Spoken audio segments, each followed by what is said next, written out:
লেখিকা রিমিতা করের সবলা। গাড়িতে যেতে যেতে ঐশানী জানতে পারল মেয়েটার নাম কুঞ্জ। মেয়ের জন্মের পর থেকে কুঞ্জর স্বামীর সাথে খিটিমিঠি চলছিল। গতকাল সন্ধ্যায় স্বামী আর শাশুড়ি মিলে মারধর করে বাড়ি থেকে তাড়িয়ে দিয়েছে। 3 মাসের দুধের শিশুকে নিয়ে তার সারা রাত কেটেছে বাড়ির বাইরে খোলা আকাশের নিচে।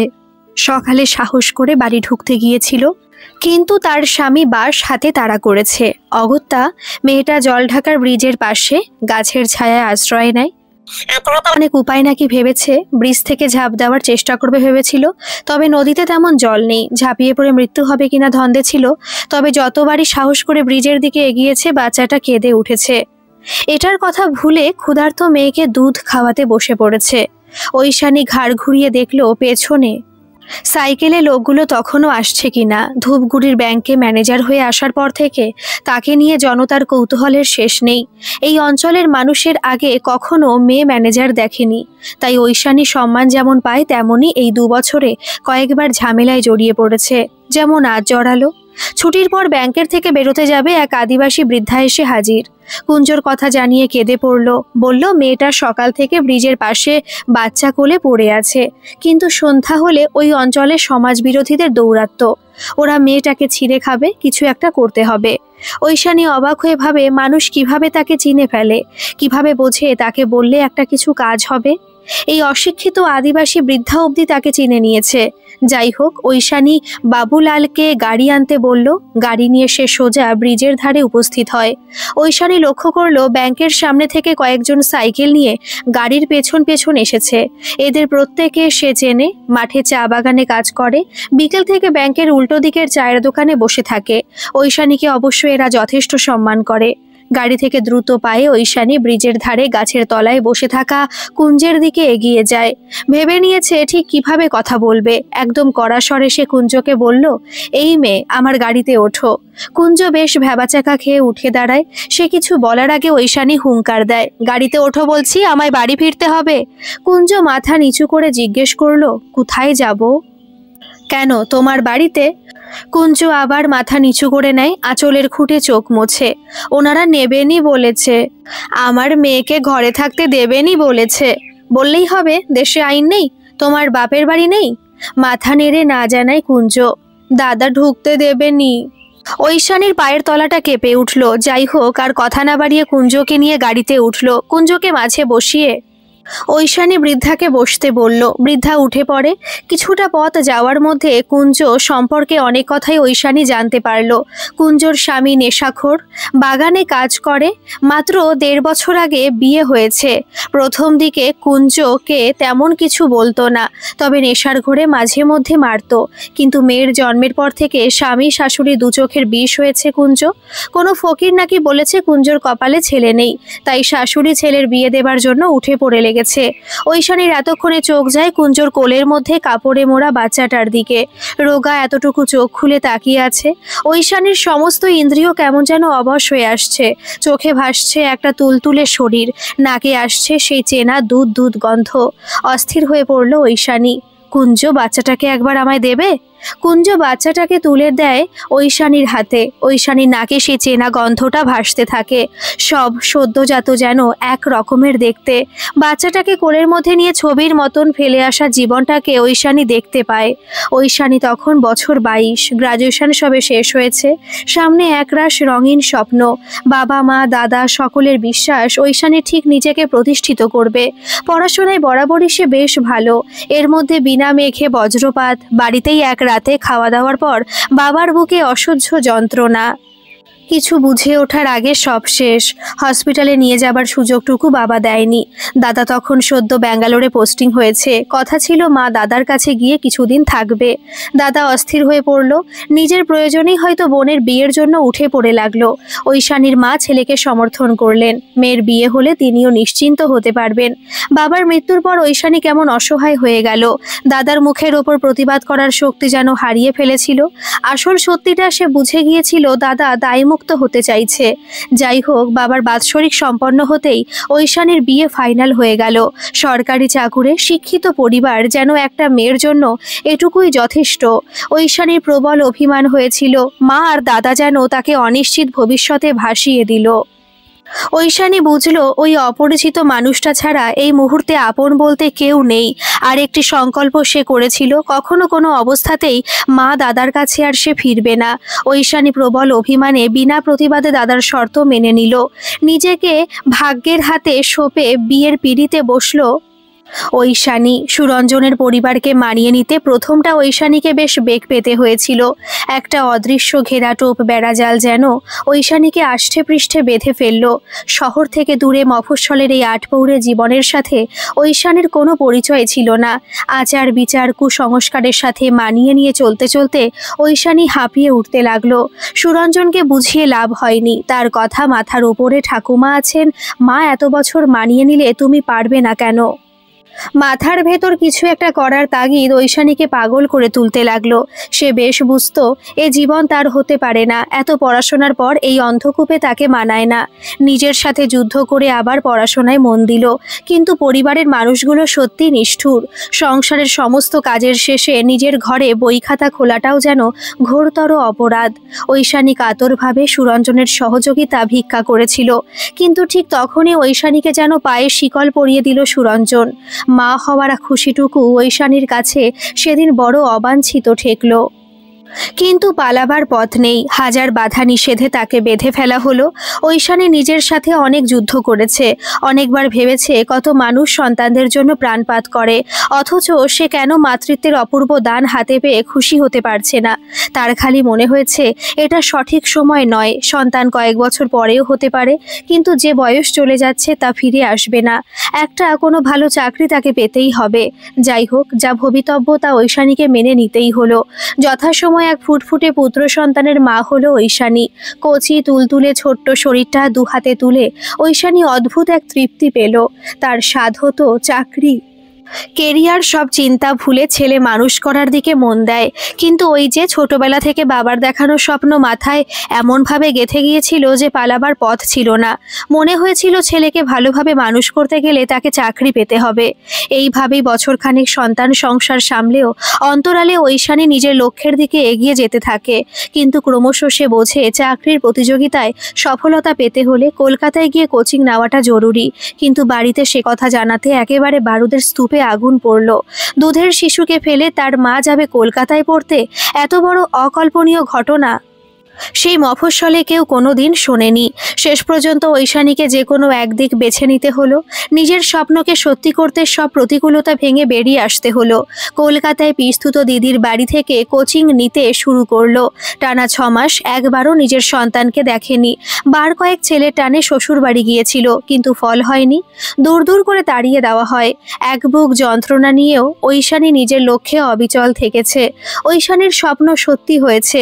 সে রাষ্ট্রায়ত্ত ব্যাংকে চাকরি পেয়েছে। কিন্তু প্রায় 3 বছর হতে চলল ঐশানীর সাথে সুরঞ্জনের অলিখিত ছাড়াছাড়ি হয়ে গেছে, যদিও এখনও ডিভোর্স পদ্ধতি চলছে। সন্তানের অধিকার দাবি করেছে ঐশানী, এই নিয়ে মামলা চলছে। কুঞ্জর মেয়ের কান্নায় ঐশানীর বুকের ভেতরটা হুহু করে ওঠে। তার 3.5 বছরের বুবানের জন্য শরীরটা অস্থির হয়। এক বুক পিপাসা গলার কাছে দলা পাকায়। বুবান চিনল না তার মাকে। গাড়িটা দাঁড়িয়ে পড়ল এক চা বাগানের পাশে। বাবুলাল বলল, ম্যাডাম, এখান থেকে পায়ে হেঁটে যেতে হবে। কুঞ্জর দিকে তাকায় ঐশানী, লক্ষ্য করে তার মুখের ওপর পড়া গভীর উদ্বেগ। গম্ভীর গলায় জিজ্ঞেস করে, এখান থেকে কতটা? 10 মিনিট। কিন্তু গিয়ে কি হবে? আমি যাবনি। কেন যাবে না? ওটা তোমার শ্বশুর বাড়ি। আমাকে মেরে ফেলবে ওনারা। ফুপিয়ে ওঠে কুঞ্জ। ঐশানীর বুকটা কেঁপে ওঠে। সত্যি কি এমন কিছু ঘটবে? কিন্তু কুঞ্জ কোথায় যাবে? চা বাগানের পাশ দিয়ে যেতে যেতে কয়েকটা চালা ঘরের সামনে থমকে দাঁড়ায় কুঞ্জ। ঐশানী বুঝতে পারে এটাই কুঞ্জদের বস্তি। এই অঞ্চলের বস্তি ঠিক কলকাতার মতো নয়। ফাঁকা ফাঁকা মাত্র কয়েকটা টিনের চালা। চা বাগানের শ্রমিকদের জন্য মালিকরা বানায় এমন ঘর। কুঞ্জ, তোমাদের ঘর কোনটা? ঐশানী লক্ষ্য করলো কুঞ্জর চোখে মুখে একটা ভয়ার্ত ছায়া। সে অবাক হয় কুঞ্জর এতটা ভয় দেখে। কুঞ্জর কাছে এগিয়ে এসে ঐশানী বলল, ভয় পেও না, আমি কথা বলবো। কোন ঘরটা তোমাদের? কুঞ্জ হাতের ইশারায় ঘরটা দেখায়। ঐশানী ঘরটার দিকে এগিয়ে যায়। ততক্ষণে আশেপাশের ঘর থেকে কয়েকজন বেরিয়ে অবাক চোখে ঐশানীকে দেখছে। ঐশানী ডাকার আগে কুঞ্জর ঘর থেকে বছর 25-এর একটা ছেলে বেরিয়ে এলো, পেছনে মধ্যবয়সী এক মহিলা। ঐশানী ত্রবং ড্রাইভার বাবুলালকে দেখে তারা যেন কিছুটা ঘাবড়ে গেছে। ঐশানী বেশ রুক্ষস্বরে বলল, তুমি কুঞ্জর স্বামী? আর তুমি কি শাশুড়ি? মাথা নেড়ে তারা সম্মতি জানায়। কুঞ্জকে কাল থেকে বাইরে থাকতে হচ্ছে কেন? বাচ্চাটাকে পর্যন্ত রাতে ঘরে থাকতে দেওয়া হয়নি কেন? মহিলা প্রায় তেড়ে আসে, আমার ঘরের বউ আমরা বুঝবো, আপনি কে? ছেলে মায়ের সাথে যোগ দেয়, এটা স্বামী স্ত্রীর ব্যাপার। এদের সাহস দেখে ঐশানীর মাথায় আগুন জ্বলে ওঠে। পুলিশে ডায়েরি করলে স্বামী স্ত্রীর ব্যাপার বুঝে যাবে, কোমরে দড়ি বেঁধে টানতে টানতে নিয়ে যাবে। কুঞ্জ, এক্ষুনি ঘরে ঢোকো, দেখবো কে কি বলে। বাবুলাল থানার নম্বরটা কত? ঐশানীর কথায় কাজ হলো। কুঞ্জর বর আর শাশুড়ি নীরবে সরে দাঁড়ায়। কুঞ্জ আদিবাসী বৃদ্ধাকে নিয়ে ঘরে ঢোকে। ঐশানী বৃদ্ধাকে পেছন থেকে ডাকলো, শোনো, তুমি আজ রাতে এখানে থাকো। কুঞ্জর সাথে কে কি ব্যবহার করলো কাল থানায় গিয়ে সব বলবে। গাড়িতে বসে ঐশানীর মনটা খচখচ করছে। কাজটা কি সে ভুল করলো? কুঞ্জর ওপর কি অত্যাচার হবে? ম্যাডাম, একটা কথা বলবো? বাবুলালের ডাকে ঐশানীর ভাবনায় ছেদ পড়ল। কি বলো? মেয়েটাকে রাখা বোধ হয় ঠিক হলো না, ওর স্বামী শাশুড়ি কিন্তু অত্যাচার করবে। ঐশানী ঠিক এটাই ভাবছিল। তবু বাবুলালের যুক্তিটা শোনার জন্য বলল, তোমার কেন মনে হচ্ছে? না মানে এখানে এই রীতি, একবার যখন ঘর থেকে তাড়িয়ে দিয়েছে ওরা আর রাখবে না। হয়তো আপনার বা পুলিশের ভয়ে কয়েকটা দিন চুপ থাকবে, কিন্তু শেষ পর্যন্ত কুঞ্জকে চলে যেতেই হবে। কিন্তু কোথায় যাবে সেটা ওরা ভাববে না। এ অঞ্চলে এমন অনেক মেয়ে আছে, তারা কি করে, কেউ আবার বিয়ে করে, কেউ বা বিপথে চলে যায়, কেউ আত্মঘাতী হয়। ঐশানী চুপ করে যায়। অদ্ভুত একটা অনুভূতি হয়। চা বাগান এলাকায় মেয়েদের অবস্থা সে শুনেছে, কিন্তু আজ এতটা সময় কুঞ্জর সাথে কাটিয়ে কেমন অসহায় লাগছে। তবে বৃদ্ধার সঙ্গে আছে এটাই ভরসা। কোনোভাবে রাতটুকু কাটিয়ে পরদিন সকালে কুঞ্জর বাড়ি ঘুরে ঐশানী ব্যাংকে গেছে। না, ওরা কুঞ্জর সাথে খারাপ ব্যবহার করেনি। 7 দিন কেটে গেছে। ঐশানী প্রায় প্রতিদিনই কুঞ্জর খোঁজ খবর নিয়েছে। আগামীকাল ঐশানীকে 2 দিনের জন্য কলকাতায় যেতে হবে। কেসের ডেট পড়েছে। ঐশানী কলকাতায় এলে নিজের বাড়িতে ওঠে না। যদিও বাড়ি ফাঁকা, মা দাদার কাছে আছে। মায়ের সাথেও তার বহুদিন দেখা হয় না, কথা হয় মাঝে মধ্যে। দাদার কাছে ইচ্ছে করে ঐশানী কোনোদিন যায়নি। দাদা আর মা তাকে আর একটু সময় দিলে হয়তো জীবনটা এতটা জটিল হতো না। নিজের সন্তানকে ছেড়ে দিনের পর দিন থাকার যন্ত্রণা হয়তো সহ্য করতে হতো না। যাই হোক, আজকাল বিশেষ করে চাকরি পাওয়ার পর থেকে ঐশানী সুরঞ্জনের মধ্যে একটা পরিবর্তন লক্ষ্য করেছে। সুরঞ্জন একটু বেশি ফোন করে। কলকাতায় এলে বুবানকে দেখা করাতে নিয়ে আসে। গতবার ইনিয়ে বিনিয়ে ফিরে আসার কথাও বলেছিল। সব থেকে বড় কথা, সুরঞ্জনের কথায় চোখের দৃষ্টিতে ঐশানী এখন সম্মান দেখতে পায়। ঐশানী অনেক ঘা খেয়েছে। অভিযোগ অভিমানের পাহাড় ডিঙানোর ক্ষমতা তার নেই। তাই সে এখন আর সুরঞ্জনকে চায় না, কেবল বুবানকে ফিরে পেতে চায়। সুরঞ্জনের সংসারে ফিরে যাওয়ার কথা সে ভাবতে পারে না। তবে এটা খুব বুঝেছে, নিজের পায়ের তলার মাটি শক্ত হলে উল্টো দিকের মানুষের দৃষ্টিভঙ্গির আমূল পরিবর্তন ঘটে। ঐশানী এখন আর সরকারি কেরানি সুরঞ্জন মিত্রের বিবাহিত গৃহবধূ নয়। সে একটি ব্যাংকের ম্যানেজার। তার উত্থান রীতিমতো ঈর্ষণীয়। ঐশানী প্রতিবার কলকাতায় পিস্তুত দিদির বাড়িতে ওঠে, এবারেও উঠেছে। সন্ধ্যায় একটা শপিং মলে বুবানকে নিয়ে সুরঞ্জন এসেছে। প্রতিবারের মতো ঐশানী বুবানকে জড়িয়ে ধরে হাউ হাউ করে কেঁদে উঠেছে। বুবান প্রথমটা আড়ষ্ট থাকে, তারপর অনেক খেলনা, বল, আইসক্রিম কিনে দেবার পর ধীরে ধীরে সহজ হয়। ফুডকোর্টে বুবানকে নিয়ে মুখোমুখি ঐশানী আর সুরঞ্জন বসেছে। কথাটা সুরঞ্জন শুরু করলো, আজ একটা অনুরোধ করব, রাখবে? কি? তুমি কাল কোর্টে যেও না, আমি কেসটা উইথড্র করে নেব। বুবানের দায়িত্ব তুমি নাও। হঠাৎ? না, আমি ভেবে রেখেছি বুবান তোমার কাছে ভালো থাকবে। সুরঞ্জনের কথাগুলো ঐশানীর বিশ্বাস হচ্ছে না। এত সহজে বুবানকে দিয়ে দেবে? বুবানের অধিকার নিয়ে গত 2 বছরের লড়াই হঠাৎ শেষ করতে চাইছে কেন? একটু অবাক হয়ে সন্দিগ্ধ দৃষ্টিতে সুরঞ্জনের দিকে তাকায় ঐশানী। কি ব্যাপার বলো তো, এই পরিবর্তনের কারণ? না মানে বুবান তোমার কাছে ভালো থাকবে, আমার সাধ্য কতটুকু? তাছাড়া মা বাবার বয়স হচ্ছে। ও বুঝেছি, তোমার বাবা মা বুবানের দায়িত্ব নিতে পারছেন না, নাকি তুমি অন্য কিছুর ভয় পাচ্ছ? কিসের? যদি বুবানের জন্য টাকা পয়সা চাই? মাথা নিচু করে নেয় সুরঞ্জন। কি যেন বলতে চায়। ঐশানী অধৈর্য হয়ে ওঠে। কি হলো? আমি মালদায় ট্রান্সফার হয়েছি, মা বুবানের দায়িত্ব নিতে চাইছে না। ঠোঁটের কোণে হাসি ফুটে ওঠে ঐশানীর। এতদিনে তবে ওনাদের শখ তাহলে মিটল। মনে আছে আমাকে তোমরা সবাই বলেছিলে বুবানকে দেখতে পর্যন্ত দেবে না, আমি নাকি ওকে মানুষ করতে পারবো না। আমরা কেউ তোমায় বুঝতে পারিনি এই অসম্ভবকে সম্ভব করার ক্ষমতা যে তোমার আছে ভাবতে পারিনি। কোনোভাবে কি ফেরা যায় না ঐশানী? দুহাতে সামনে রাখা খাবারের প্লেটটা সরিয়ে উঠে পড়ল ঐশানী। না, এটা সম্ভব নয়। এমন কিছু বলার স্পর্ধা আর কোনোদিন দেখিও না। আমি শুধু বুবানকে চাই। মাথা নিচু করে পাথরের মূর্তির মতো সুরঞ্জন বসে থাকে। কিছুক্ষণ চুপ থেকে বলল, বুবানকে তো আমি তোমাকে দিয়ে দিলাম। আচ্ছা ঐশানী, একটা কথা বলো, আমি কি কখনো তোমার সাথে কোনো খারাপ ব্যবহার করেছি? শুধু যৌথ পরিবারের চাপে তোমাকে সম্পূর্ণভাবে সমর্থন করতে পারিনি। সত্যি বলবো, তোমাকে ঠিক বুঝতে পারিনি। কিন্তু আজ কি, আজ আমার মাইনে তোমার থেকে বেশি, তাই আমাকে ফিরিয়ে নিতে এসেছো? ভুল ভাবছো ঐশানী, আমি তো চলে যাচ্ছি। বুবান তোমার কাছে থাকবে, তাহলে কি ডিভোর্সের খুব প্রয়োজন আছে? তবে তুমি যদি নতুন কিছু ভাবো তাহলে আমি ডিভোর্স দিতে রাজি আছি। ঐশানী শান্ত হয়ে চেয়ারে বসে সুরঞ্জনকে নিরীক্ষণ করতে থাকে। এটা সত্যি সুরঞ্জন কোনোদিন কোনো খারাপ ব্যবহার করেনি, তবে এটাও ঠিক ঐশানী পাশে তাকে কোনোদিনও পায়নি। মা বাবার বিরুদ্ধে কথা বলার ক্ষমতা সুরঞ্জনের ছিল না। হঠাৎ ঐশানীর ফোনটা বেজে ওঠে। দেখলো ড্রাইভার বাবুলালের নম্বর। একটু চিন্তিত ফোনটা রিসিভ করলো। ম্যাডাম, সর্বনাশ হয়ে গেছে। আজ বিকেলে কুঞ্জ গায়ে আগুন দিয়েছে। আমি খবর পেয়ে হসপিটালে এসেছি। প্রায় 40% বার্ন। ঐশানীর সারা শরীরে যেন ঝটকা লাগলো। ভয়ার্ত কণ্ঠে শুধু বলল, বাচ্চাটা ঘরে ছিল, তবে জোর বেঁচে গেছে। পুলিশে কেউ খবর দিয়েছে? না দিলে তুমি এক্ষুনি থানায় যাও। হ্যাঁ, সেটা জিজ্ঞেস করতেই আপনাকে ফোন করলাম। পুলিশ মনে হয় জানে না, তবে কুঞ্জর শাশুড়ি আর স্বামী এসেছে দেখছি। কিন্তু ম্যাডাম, কি? পুলিশে খবর দিয়ে কিছু লাভ হবে না। এই অঞ্চলে এমন ঘটনা আকছার ঘটে। তাছাড়া কুঞ্জর তো বাপের বাড়ি থেকে কেউ আসবে না। না আসুক, তুমি থানায় যাও, আমি তো আছি। আমি কালই ফিরছি। ফোনটা রেখে মাথা নিচু করে ফুপিয়ে ওঠে ঐশানী। বাড়িতে যাওয়ার সময় কুঞ্জর ভয়ার্ত মুখটা মনে পড়ে যাচ্ছে। ঐশানী নিজেকে ভীষণ অপরাধী মনে হচ্ছে। সুরঞ্জন হতবাক হয়ে জিজ্ঞেস করলো, ঐশানী, কি হয়েছে? ঐশানী সংক্ষেপে সুরঞ্জনকে কুঞ্জর বিষয় জানালো। ওই অঞ্চলে পুলিশের অপদার্থতা সম্পর্কেও বলল। সুরঞ্জন মন দিয়ে সব শুনে কি যেন ভেবে বলল, আচ্ছা ঐশানী, দেবুদাকে একবার সব জানালে কেমন হয়? দেবুদাকে তোমার মনে আছে তো? আমার পিসতুতো দাদা, লালবাজারে ভালো পোস্টে আছে। ক্ষীণ আলো ঐশানী দেখতে পায়। সুরঞ্জন সেই মুহূর্তেই দাদাকে ফোন সবটা জানায়। তিনি বলেন, ধূপগুড়ি থানায় ওসির সাথে এখনই তিনি ফোনে যোগাযোগ করছেন। তবে ঐশানীকে কালই চলে যেতে হবে। তিনি সুরঞ্জনকে ঐশানীর সাথে যেতে বলেন। ঐশানীর ওপর কোনো ঝামেলা হলেও হতে পারে, পাশে থাকলে ভালো হবে। ঐশানী অবাক চোখে দেখতে থাকে সুরঞ্জন কি ভীষণ তৎপরতার সাথে তার বিপদে ঝাঁপিয়ে পড়ছে। সাথে সাথে পরদিন ভোরের 2টো এয়ার টিকিট বুক করে নিল। সকাল 10টায় ধূপগুড়ির হাসপাতালে ঐশানী আর সুরঞ্জন উপস্থিত হলো। রাতেই কুঞ্জর স্বামী আর শাশুড়িকে লকআপে ঢোকানো হয়েছে। হাসপাতালে কুঞ্জর কাছে ঐশানী আসে। মশারির মধ্যে শুয়ে থাকা কুঞ্জর ঝলসানো মুখটা দেখে ভয়ে চমকে ওঠে ঐশানী। কি বিভৎস! মুখটা চেনা যাচ্ছে না। কুঞ্জর সাথে কথা বলতে সাহস হয় না। ছুটে বেরিয়ে আসে ঐশানী, কান্নায় ভেঙে পড়ে। সুরঞ্জন ঐশানীকে শান্ত করিয়ে ডাক্তারের সাথে কথা বলল।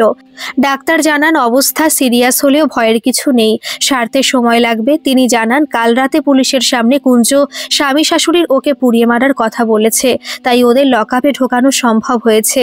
প্রায় 1 মাস পর কুঞ্জ হাসপাতাল থেকে আজ ঐশানীর বাড়ি ফিরেছে। মুখের ঝলসানো ভাবটা রয়ে গেছে, তবে শরীর অনেকটাই সুস্থ হয়েছে। এই 1 মাস কুঞ্জর মেয়ে ঐশানীর কাছে আছে। ইতিমধ্যে সুরঞ্জন বুবানকে দিয়ে গেছে। 2টো বাচ্চা আর ব্যাংক সামলে ঐশানীর নিস্তরঙ্গ জীবনে এখন ঢেউ উঠেছে। এদিকে কুঞ্জর স্বামী আর শাশুড়ি এখনো লকআপে। কোর্টে কেস উঠেছে। এর আগে এমন শাস্তি এই অঞ্চলে কেউ দেখেনি। কুঞ্জর ঘটনা এই অঞ্চলের অনেক মেয়ের চোখ খুলে দিয়েছে। প্রায় দিন সন্ধ্যায় মেয়েরা ঐশানীর কাছে আসে। তাদের ওপর শ্বশুর বাড়ি লোকেদের অত্যাচারের কথা জানায়। ঐশানী তাদের সাথে কথা বলে, সরাসরি থানায় গিয়ে জানাতে সাহস দেয়। তারা এখন থানায় যেতে আর ভয় পায় না। কুঞ্জ ধীর পায়ে ঐশানীর কাছে এগিয়ে আসে। দিদি, এখন কোথায় যাব? দুহাতে কুঞ্জকে কাছে টেনে নেয় ঐশানী। এখানে থাকবে, আমি তোমায় মাইনে দেব, 2টো বাচ্চাকে সামলাবে। আমি অন্য কোথাও বদলি হয়ে গেলে সেখানেও যাবে। কি, রাজি তো? মাথা নিচু করে নেয় কুঞ্জ, কাপা গলায় বলল, না দিদি, মাইনে দিতে হবে না, আমাদের থাকতে দিলেই হবে। সেটা হবে না, মাইনে তোমাকে নিতে হবে। জানো তো, মেয়েদের নিজের রোজগার খুব দরকার। একমাত্র এটাই সম্মান এনে দেয়, সব হারানোকে সব ফিরিয়ে দেয়। অদ্ভুত চোখে ঐশানীর দিকে কুঞ্জ তাকিয়ে থাকে। অর্থ বুঝলো কি না বোঝা গেল না। ঐশানী কুঞ্জর দিকে তাকিয়ে মৃদু হাসে।